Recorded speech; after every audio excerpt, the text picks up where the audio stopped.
Need some new Modern Horizons cards? Well, you can pre-order them from our sponsor Card Kingdom by heading over to cardkingdom.com.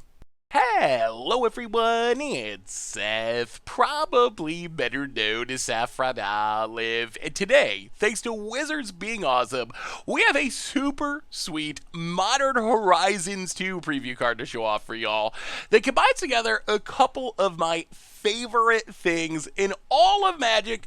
You can't even argue that our card today is a free version of an 8-mana busted sorcery that we played a few times on Against the Odds. Take a look at Glimpse of Tomorrow. So Glimpse of Tomorrow, no mana cost suspend sorcery. You can suspend it for 3 turns for 2 mana, and then when it resolves, you get to shuffle all the permanents that you own into your library, reveal that many cards from the top of your library, put all the non-aura permanents into play, and then all the auras into play. The rest go on the bottom of your library. So Glimpse of Tomorrow is essentially a hybrid of like Restore Balance and Warp World. It's very close to a Warp World. Actually, I mean, essentially it is a Warp World, except rather than being an 8-mana sorcery, it's a free sorcery. Of course, you gotta do some work to get it into play or suspend it and wait a few turns, similar to Restore Balance, but a Warp World that costs potentially 0 mana is absolutely insane. Warp World is an incredibly powerful card.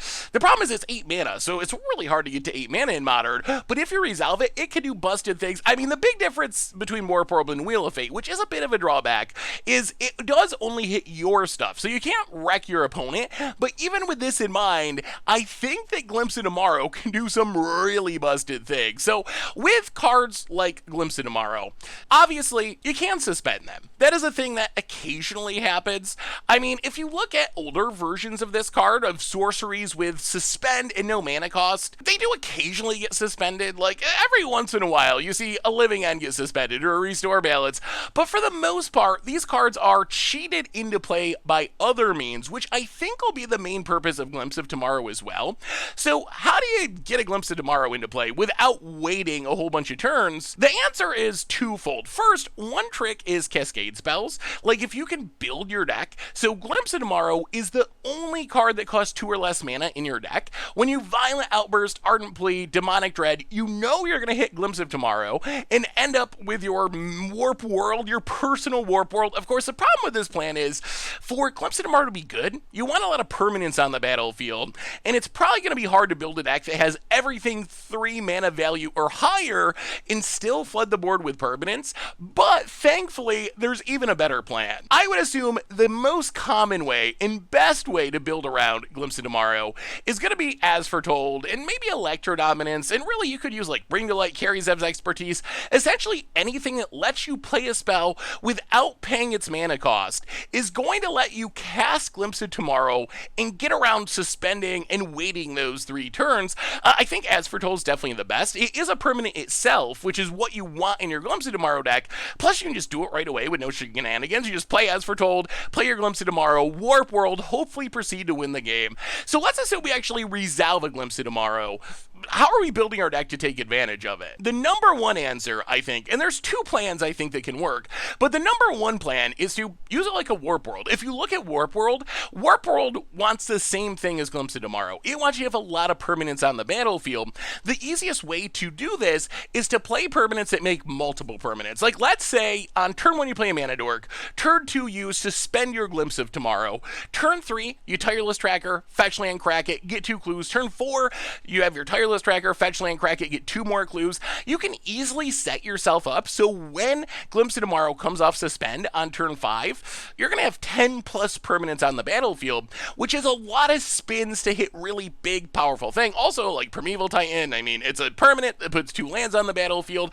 So any permanent that you can play that's going to put multiple permanents onto the battlefield is going to work really well with Glimpse of Tomorrow. And I actually think there might even be some weird combo potential here. If there's one thing I've learned from casting actual Warp Worlds, is that the first Warp World is good, but the second or third Warp World is the one that's insane. So what I'm envisioning is a deck that's playing As Foretold, to cheat our Glimpse of Tomorrow into play. We're playing all the Tireless Trackers and Primeval Titans, Colony Gardens, the cards that put multiple permanents into play, and then Eternal Witness. So what we can do is make a bunch of permanents, use As Foretold to cast our Glimpse of Tomorrow, and then we're going to put a ton of permanents into play. Let's say we have 10 permanents. We're going to put 10 things into play because our deck's going to be all permanents. Hopefully one of those things is another As Foretold. Hopefully another one is an Eternal Witness to get back Glimpse of Tomorrow, and then we just want the Tireless Trackers and Primeval Titans and ton of clue tokens, so then we can immediately, with the new As Foretold, cast a second Glimpse of Tomorrow, except this time, rather than having 10 permanents into play, we should have 15 or 20 permanents in play. So we're going to get even more value out of the second Glimpse of Tomorrow. And then we hope we do it again. We shuffle our As Foretold in. Hopefully we draw in an Eternal Witness. Then we can get back our Glimpse of Tomorrow. This time we should have like 30 or 40 permanents in play. So we should be able to snowball this until we are essentially putting all of our permanents into play repeatedly with Glimpse of Tomorrow, which would allow us to either win with something with ETB trigger that like deals damage, or just have like Mass Haste, a Crater Hoof Behemoth, whatever. There's a ton of different ways we could finish after we get to this point, but I think that is the most exciting thing you could do with Glimpse of Tomorrow.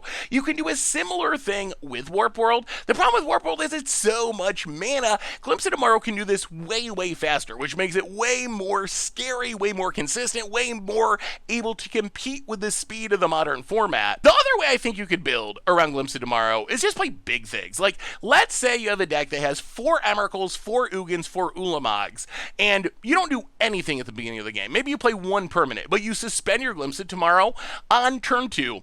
When it comes down on turn 5, let's say you just have 5 permanents on the battlefield.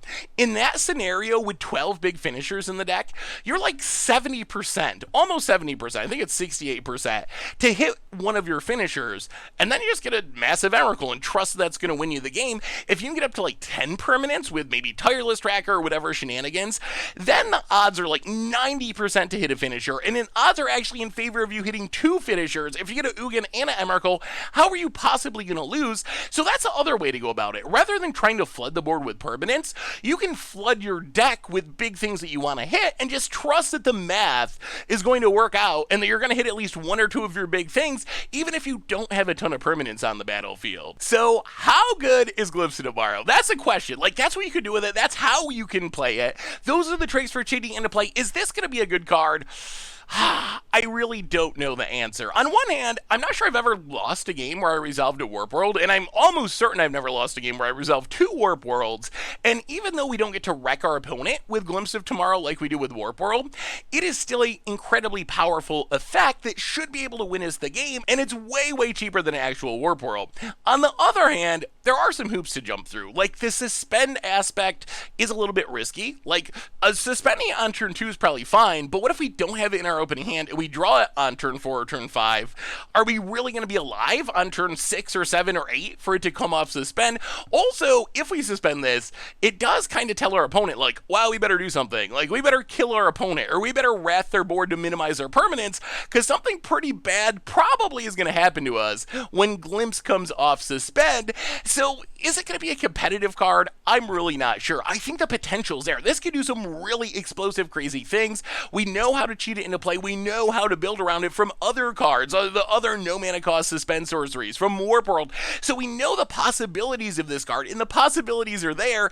Whether this breaks out beyond just being an amazing against the odds deck that does ridiculous things and becomes a true tournament style deck, that remains to be seen. But I love this card. I love Warp World. I love the no mana cost suspend sorceries. Those are some of my favorite cards, and I cannot wait to start building and playing with Glimpse of Tomorrow. So let me know what you think. Thanks again to Wizards, of course, for giving us a spoiler, but I want to know what you think. What other possibilities are there for Glimpse of Tomorrow? What can we do it within Modern? What other decks can we build around it? Can it show up in other formats? Can it be a Legacy card, a Commander card? Let me know what you think in the comments. Also, I wrote a whole article about the card, so click on the link, check that out. There's a couple of deck lists in there, test deck lists, so go check that out as well. Anyway, that has been our exclusive Modern Horizons 2 spoiler, Glimpse of Tomorrow. Thanks for watching. I hope you all enjoyed it, and I will talk to you soon. Thanks for watching the video. If you enjoyed it, help us out by clicking that like button down below. And to keep up on all the latest and greatest, click that subscribe button. And don't forget to hit that bell icon to get alerts whenever we have new videos. And if you want to, check out some of our other sweet videos here and here.